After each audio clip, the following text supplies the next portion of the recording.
Sachin century അടിച്ചാൽ India തോൽക്കും. ഒരു കാലത്ത് ക്രിക്കറ്റ് ലോകത്തെ സജീവ ചർച്ചയായിരുന്നു ഈ വാദം. സച്ചിൻ സെഞ്ചുറി അടിക്കില്ലേ എന്ന് പറയുന്ന ചിലരെയും കണ്ടിട്ടുണ്ട്. സത്യത്തിൽ സച്ചിൻ സെഞ്ചുറി അടിച്ചാൽ ഇന്ത്യ തോൽക്കുമോ? അങ്ങനെ ഒരു വാദത്തിന് കഴമ്പുണ്ടോ? അന്ന് സച്ചിനെങ്കിൽ ഇന്ന് ഋഷഭ് പന്തിന് മുകളിലാണ് ഇതേ ആരോപണം. പന്ത് സെഞ്ചുറി അടിച്ചാൽ ഇന്ത്യ തോൽക്കുമെന്നാണ് പുതിയ വിമർശനം. എന്താണ് ഈ വാദത്തിന്റെ കാതൽ?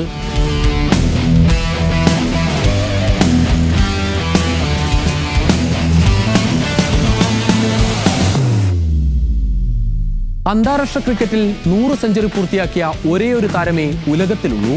അത് സച്ചിൻ ടെണ്ടുൽക്കറാണ്. ഏകദിനത്തിൽ 49ഉം ടെസ്റ്റിൽ 51 സെഞ്ചുറികൾ. സച്ചിന്റെ ഏകദിന സെഞ്ചുറികൾക്ക് അവസാന കാലത്തേറ്റ ചില തിരിച്ചടികളാണ് ഈ അന്ധവിശ്വാസം പ്രചരിപ്പിക്കുന്നതിന് ഒരു കാരണം. നമുക്ക് കണക്കുകളിലേക്ക് പോകാം. 1989 മുതൽ 1999 വരെയുള്ള കാലയളവിൽ സച്ചിൻ നേടിയത് 24 ഏകദിന സെഞ്ചുറികളാണ്. പിന്നീടുള്ള 2000 മുതൽ 2012 വരെയുള്ള 13 വർഷങ്ങളിൽ നേടിയത് 25 ഏകദിന സെഞ്ചുറികൾ. ഇതിൽ 2000 വരെയുള്ള കാലയളവിൽ സച്ചിൻ നേടിയ 24 സെഞ്ചുറികളിൽ 20 മത്സരത്തിലും ഇന്ത്യ ജയിക്കുകയായിരുന്നു. തോറ്റത് 4 മത്സരങ്ങളിൽ മാത്രം. സച്ചിൻ ഇതിഹാസമായി വളർന്ന കാലം, എതിരാളികളില്ലാതെ വിസ്മയിപ്പിച്ച കാലം, 90s കിഡ്സിനെ ഉലകം കൊള്ളിച്ച കാലം.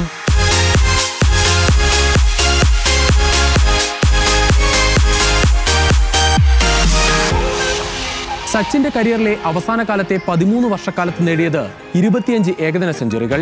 ഇവിടെ ഇന്ത്യക്കുണ്ടായത് പല മത്സരങ്ങളിലും നിർഭാഗ്യം. 10 മത്സരങ്ങളിൽ തോൽവിയും 1 മത്സരത്തിൽ ടൈയും. 1 മത്സരത്തിൽ ഫലമുണ്ടായില്ല.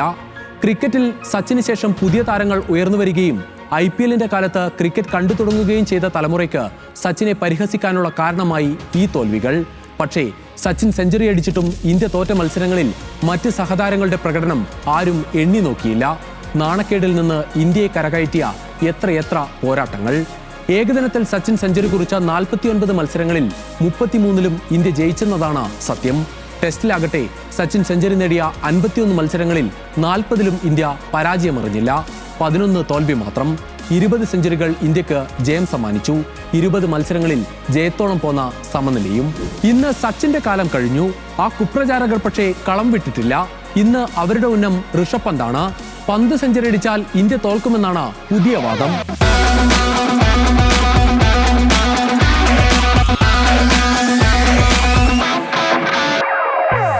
വിദേശ മണ്ണിൽ ഇന്ത്യ കണ്ട ഏറ്റവും മികച്ച ടെസ്റ്റ് ബാറ്റർമാരിലാണ് ഋഷഭ് പന്തിന്റെ സ്ഥാനം.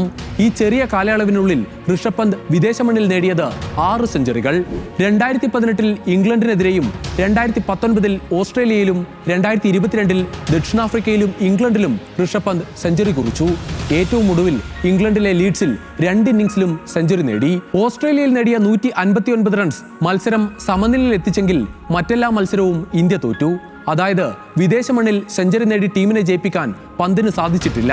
ഇതാണ് പന്തിനെതിരെ ആയുധമാക്കി എതിരാളികൾ മാറ്റുന്നത്. ക്രിക്കറ്റ് ചരിത്രത്തിൽ 2 ഇന്നിംഗ്സിലും സെഞ്ചുറി നേടുന്ന രണ്ടാമത്തെ മാത്രം വിക്കറ്റ് കീപ്പറാണ് ഋഷഭ് പന്ത്. സിംബാബ്വേയുടെ ആൻഡി ഫ്ലവറാണ് മറ്റൊരു താരം. ഏറ്റവും അധികം സെഞ്ചുറി നേടുന്ന ഇന്ത്യൻ വിക്കറ്റ് കീപ്പർ കൂടിയാണ് ഋഷഭ് പന്ത്. ഒരു താരം നന്നായി കളിക്കുന്നത് ഒരിക്കലും ടീമിന്റെ ബലഹീനതയല്ല. ജയിക്കുമോ തോൽക്കുമോ എന്ന് ഉറപ്പിച്ചല്ല ഒരു താരവും കളത്തിലിറങ്ങുന്നത്.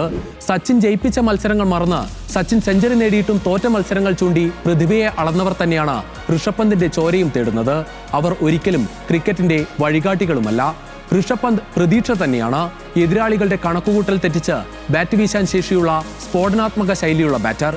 എല്ലാം നഷ്ടപ്പെട്ടെന്ന് കരുതിയ അപകടത്തിൽ നിന്ന് ഫീനിക്സ് പക്ഷിയെ പോലെ തിരിച്ചെത്തിയ പോരാളി. വിമർശന മുറകൾക്ക് ഇതേ പരമ്പരയിൽ തന്നെ പന്ത് മറുപടി നൽകുമോ എന്ന് കാത്തിരിക്കാം.